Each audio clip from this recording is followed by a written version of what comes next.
কাসেম নানুতুবি কম খায়, আল্লাহর ওলিরা একটু কমই খায়। এর কারণ হলো ইমানদারের 1 প্লেট, বেঈমানের 7 প্লেট। কমই খাইতেছে। এখন যারা প্রতিপক্ষ অর্থাৎ দ্বিতীয় পক্ষ, তারা টিপ্পনি কাটতেছে। টিপ্পনি কাটা পর্যন্ত যশোরে, হ্যাঁ টিপ্পনি কাটতেছে, ইনসাল্ট করতেছে। হুজুর একটু পরে বহজ হইবে, বহজে যেতেন কি করিয়া, খাওয়াই তো যেতে পারেন না। কাসেম নানুতুবি খাইতেছে নিচের দিকে তাকাইয়া, কিন্তু মাথাও জাগায় নাই। ডাক দিয়ে কয়, খাওয়া দিয়ে যদি বহজ করতে চাও হাতির সাথে গিয়ে বহজ করো, আমি কাসেম নানুতুবি গিয়ার দরকার নাই। খাওয়াই যদি বহজ হয় সেটা হাতির সাথে করো, ওর তো 10টা কলা গাছ লাগে। এই বিচক্ষণ উত্তর কোন বইয়ের মধ্যে নাই, এটা আল্লাহ দিয়ে দিচ্ছে, আল্লাহ গিফটেড। ইংরেজরা কেস করছে কাসেম নানুতুবির বিরুদ্ধে। উনি লুঙ্গির উপর একটা বড় গামছা প্যাচ দিয়া, গেঞ্জি গায়ে দিয়া মসজিদ ঝাড়ু দিতেছে। সুবহানাল্লাহ, দেওবন্দ মাদ্রাসার প্রতিষ্ঠাতা, মসজিদের ঝাড়ুদার। আমরা বক্তারা তো একটু আজানও দিতে চাই না, মনে করি আজান দিলে প্রেস্টিজের ব্যাপার। কি হুজুর ঠিক না ঠিক? দেখবেন বড় বক্তা যারা, হ্যাঁ আমি বড় বক্তা না, তো যারা বড় বক্তা হ্যাঁ আজান দিতে চায় না, মনে করে এটা একটা ইনসাল্টের কাজ। কি বলেন ঠিক? মুখে ওয়াজের সময় তো কাল মালাইকা, বাট কালটা কি করি এইটা দেখবেন। কি বলেন ঠিক না ঠিক? বক্তা তো ঠিক আছে, কম সময় দিলে মেজাজ গরম হয়ে যায়। নামাজটা তো জামাতে পড়ো না, কিন্তু ওয়াজে কম সময় দিলে মেজাজ গরম হয়ে যায়। আসেন নাই যদি কয়, আইসা কয় নীলফামারী, কুড়িগ্রাম, ব্রুঙ্গামারী, বগুড়া, শেরপুর, ঝিনাইদহ ওয়াজ করে এসেছি। তো তুমি কোথায় ওয়াজ করেছো তাকে শুনতে চেয়েছে কেউ? এগুলো বলার উদ্দেশ্য আমার ডিমান্ড আছে মার্কেটে, ভনিতা। কি হুজুর ঠিক দেবে ঠিক ধরে কয়, ঠিক আছে, খুব ভালো কথা। তো শরীরটা তো খারাপ, বহু দূর থেকে এসছি না, ঝালকাঠি, নলসিটি, তাই একা মুসাফির তো 2 রাকাত নামাজ একটা টাক দিয়ে নিলাম। ঠিক না ঠিক জোরে কন? আল্লাহর রহমতে অভ্যাস নেই, আমাদের আকাবরে দিনের চরিত্র এটা না। তো 2টা টাক দিয়ে নিয়ে ব্যাস, খারাপ লোকে মনে করছো হুজুর কোথা থেকে এসছে, তাই 2টা টাক দিয়েছে, 2 রাকাত নামাজ পড়ছে। আসলে তো মুসাফিরের জন্য 2 রাকাত নামাজ অসুবিধা কি পড়ছে, কিন্তু হুজুরে কি অসুস্থ এই কারণে না 2 রাকাত পড়ছে, হুজুরের শরীরটা খারাপ, ঠিক না? কিন্তু হুজুরকে ওয়াজ করতে দিয়া 2 ঘন্টা পর স্লিপ দিচ্ছেন, কয় তাফসীর কেবল শুরু করছি। ওয়াজের সময় দুর্বলতা নাই, নামাজের সময় দুর্বলতা। এই জাতীয় কথা আমাদের দ্বারা শুই না, আপনাদের মাফি ফায়দা, কোনো ফায়দা নাই। মনে হয় রাগ হয়েছে একটু, আল্লাহ আমার দিকসার কথা ভুলে যাব না ইনশাআল্লাহ। শাহ আব্দুল আজিজ মুহাদ্দিস দেলভী রাহমাতুল্লাহ বুঝতে পারছে সামথিং রং। এই কথা পর্যন্ত মনে আসতো? কাসেম নানুতুবি ঝাড়ু দিতেছে, মনে আছে না? কাসেম নানুতুবি ঝাড়ু দিয়ে, এমন সময় ইংরেজরা পুলিশ টুলিশ চতুর্দিক থেকে এসে গেছে। এসে গিয়ে কমিয়া এই যে ঝাড়ুদার কাসেম নানুতুবি, এটা তো বুঝে না। ঠিক নেবে ঠিক জোরে কোন, রূপে শুধু আখি ভোলে, গুণেতে হৃদয় গলে, দেখিতে পলাশ ফুল অতি মনোহর, সুবাস বিহনে তারে না করে আদর। পলাশ ফুলছেন পাটি সাপটা পিটার মতো, কিন্তু লাল টুকটুক, ঠিক না বাবা? কিন্তু কেউ আদর করিয়া হাতে নেয় না, কারণ ওর মধ্যে ঘ্রাণ নাই। আর গোলাপ ফুল লাল, কিন্তু কাটাও আছে, গুতো খেয়েও গোলাপ ফুলের জন্য মানুষ পাগল।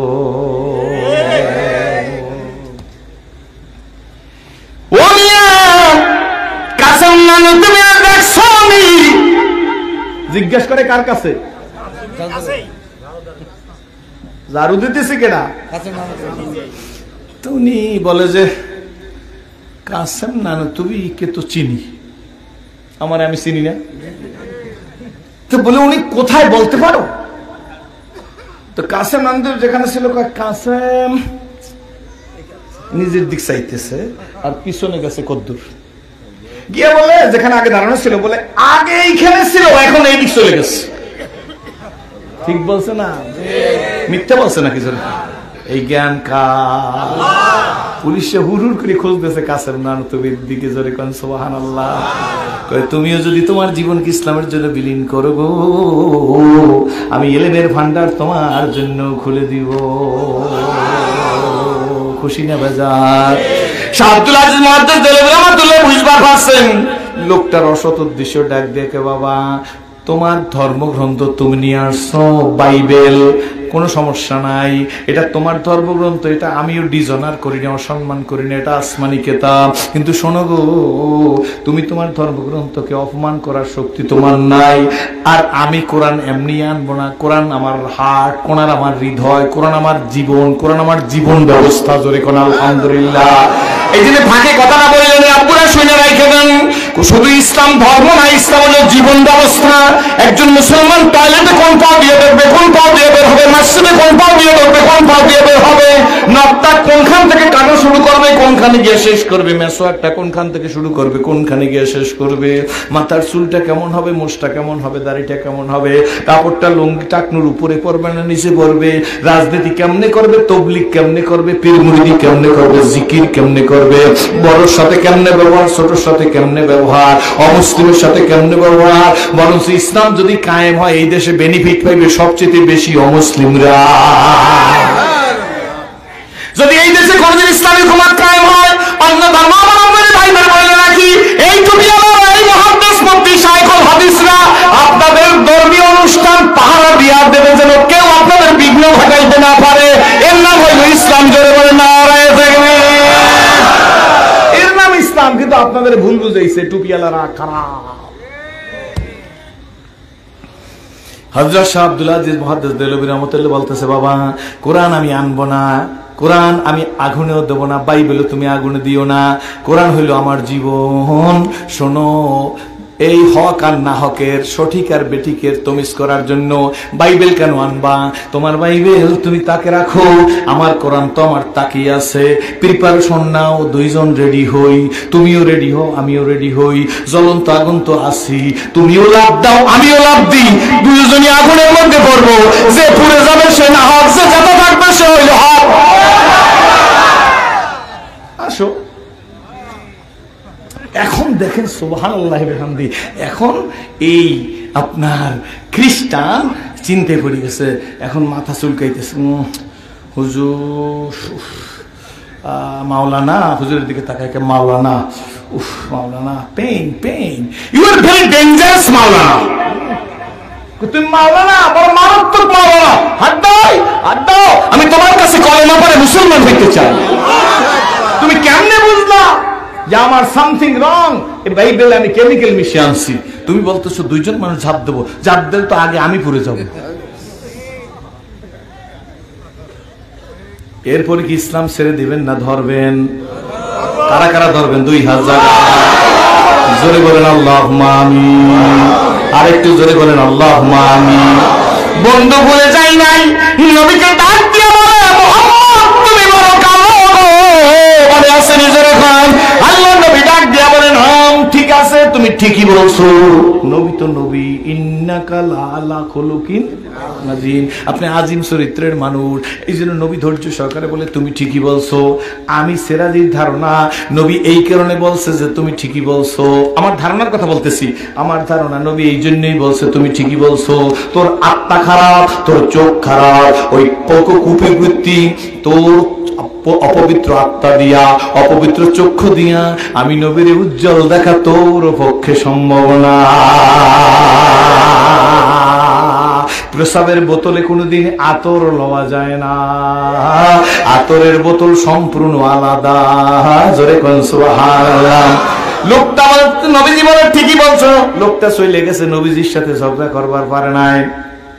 একটু পরে আর একজন আসতেছে, শুধু নবীজির দিকে তাকিয়ে তাকিয়ে মুস্কি মুস্কি হাসতেছে। রহমতের রাসূল তার দিকে তাকিয়ে মুস্কি মুস্কি হাসতেছে গো, নবীজির কাছাকাছি আসতেছে।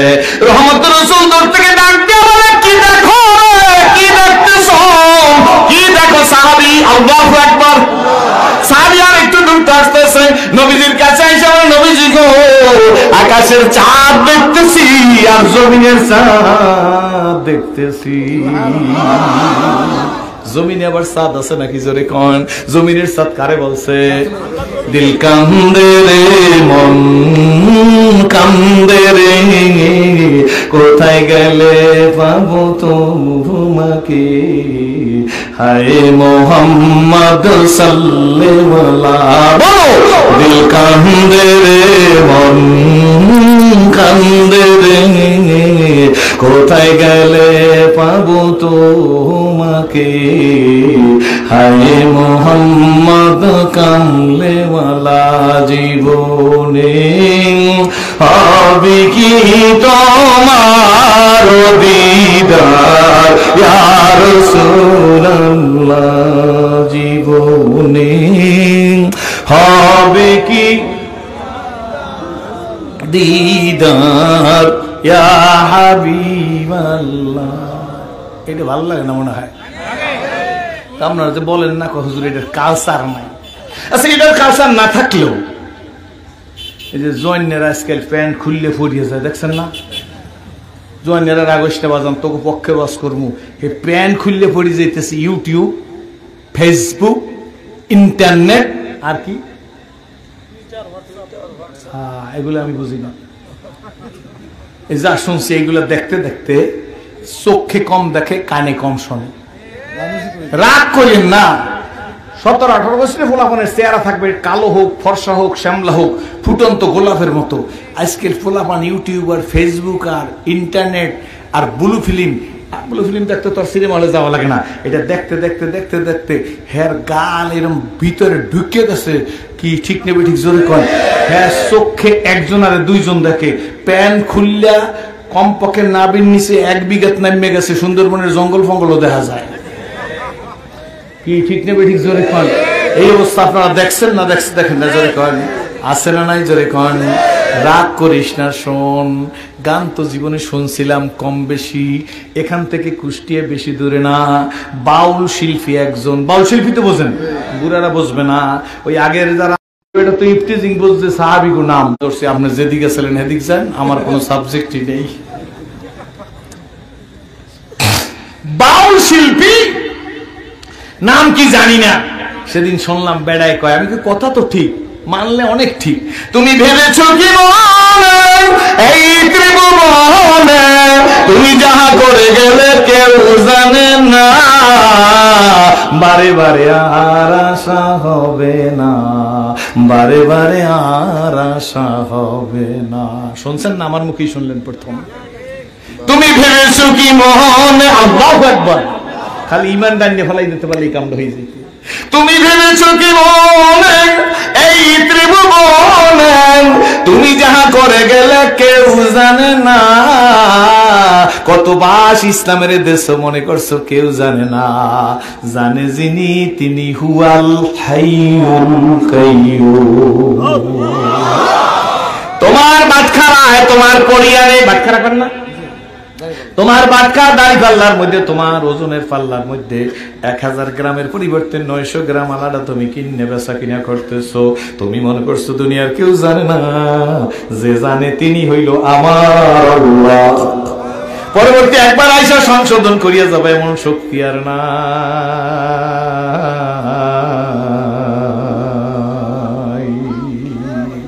জীবনে হবে কি তোমার দিদার ইয়া রাসূলুল্লাহ,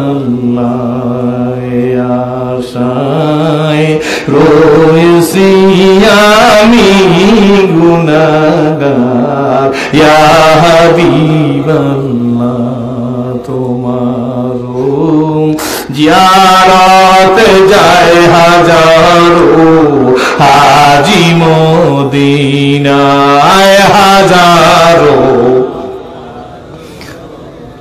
তুমি যে রহমতের ভান্ডার নবীজি ইয়া রাসূলুল্লাহ, জীবনে হবে কি তোমার দিদার ইয়া হাবিবাল্লাহ। জাহানের যেই দিকে তাকাই দরদি আর তো কেহ নাই, জয় জাহানের যেই দিকে তাকাই দরদি আর তো কেহ নাই দরদি, তুমি যে কুল আলো মেরে হও মদদগার। জোরে বলেন, তুমি যে কুল আলো মেরে হও মদদগার, ইয়া রাসূলুল্লাহ জীবনে হবে কি তোমার দিদার, ইয়া হাবিব। খুশি না বাজার? জোরে বলেন। সাবি ডাক দিয়ে বলি, ইয়া রাসূলুল্লাহ, ইয়া হাবিবাল্লাহ, রহমতের নবীজি গো, আকাশের চাঁদ দেখতেছি আর জমিনের চাঁদ দেখতেছি। নবীজি মুস্কি এসে বলে, বলো গো সিদ্ধান্ত কি, অভিপ্রায় কি, মতামত কি, কি সিদ্ধান্ত নিলাম দুই চাঁদের ভিতরে? সাহাবী ডাক দেখো, নবীজি গো, আকাশের চাঁদে কালো কালো দাগ দেখা যায়, জমিনের চাঁদে কোনো দাগ না। আমার ভাইরা, আমার বন্ধুরা, আমার বাবাজিরা, দুইজন আর 14 রকমের। ওই লোকটা বলে, মোহাম্মদ তুমি বড় কালো। সাহাবী ডাক দেখো, ইয়া রাসূলুল্লাহ, আকাশের চাঁদে সব কালো কালো দাগ আছে গো, আমার রহমতের রাসূলের চাঁদের চেহারায় কোনো দাগ না। দিল কান্দে রে, মন কান্দে রে, কোথায় গেলে পাবো তোমাকে, হায় মোহাম্মদ কামলেওয়ালা। দিল কান্দে রে, মন কোথায় গেলে পাবো তোমাকে, হায় মোহাম্মদ সাল্লাল্লাহু। বন্ধুরা, বাবাজিরা, ভাইরাম, পর্দার মায়েরা, আমার মা নাই, আমি তোমাদের মা সম্বোধন করে গেলাম। বোনেরা গো, আমার একটা বোন নাই, সম্বোধন করে গেলাম বোন। মেয়েদেরকে মেয়ের মতো মনে করিয়ে গেলাম। যুবক বন্ধুদের যুবক বন্ধু, ছেলে হিসাবে, বন্ধু হিসাবে, ভাই হিসাবে ট্রিট করে গেলাম। মুরব্বীরা গো, আপনার আমার বাবার মতো ওই নবীর আমরা উম্মত, কি বলেন ঠিক নেবে ঠিক? হুজুরের একজন সাহাবী নবীজির খাদেম হযরত জাবেরের বাড়িতে মেহমানরা খানা খাইতেছে, দস্তরখানের উপরে খাওয়া দাওয়া শেষ হয়ে গেছে। হযরত জাবের একটা তোয়াইলা দিয়েছে বন্ধু বান্ধবদের হাতের মধ্যে। তোয়াইলটা খোলা খোলা দেখা যায়, ময়লা ময়লা দেখা যাইতেছে, মেহমানরা হাতের মধ্যে নিতেছে না। জাবের বুঝা ফলাইছে তোয়াইলাটা ময়লাই কারণে হাতে নেয় না। হযরত জাবের করেন, হযরত জাবেরের চুলার ভিতরে দাউ দাউ করে আগুন জ্বলতেছিল। হযরত জাবের নিজের হাতের তোয়াইলাটা ধরিয়া জ্বলন্ত চুলার মধ্যে ফেলে দিছে। হযরত জাবেরের চুলা আগুন জ্বলে, জাবেরের তোয়াইলা জ্বলে না। আরো জোরে বলেন। বন্ধু বান্ধব তাকে আছে, হায় রে, জাবের বুঝি জাদু শিখছে। ডেকে বলে, জাবের গো, জাবের তাকাই আছে, দাঁড়াও, ওয়েট করো, আমি এবার একটা আংটা দিয়ে টান দিই। আংটা দিয়ে গামছাটারে তোয়াইলাটারে টান দিছে। জাবের হাতের মধ্যে একটা ঝাড়া দিছে, চকচকে তোয়াইলা হয়ে গেছে। জাবের ডাক দেখে, বন্ধুরা গো, এই নাও তোমরা এইবার নতুন তোয়াইলা দিয়ে তোমরা হাত মুখ মোছো। বন্ধু বান্ধব ডাক দিয়ে বলে, জাবের গো, হাত মোছা মুখ মোছা পরে হবে। যাবে, এই জাদু তুই কই শিখলি রে? কোথা থেকে জাদু শিখলি? গামছা আগুন জ্বলে, গামছা তোয়াইলা জ্বলে না, কে তোরে জাদু শিখাইলো? হযরত জাবের মুস্কি হাসা শুরু করছে। বন্ধুরা, আমি তো যা কোনোদিন জাদু শিখি নাই, জাদুর পিছে ঘুরি না, জাদু আমি করি না। আজ যে 10 তারিখ তোমরা খানা খাইতেছো, খানা খাওয়া শেষ করছো, কদিন আগে আমার রহমতের নবী এই 10 তারিখ খানা খাইছে।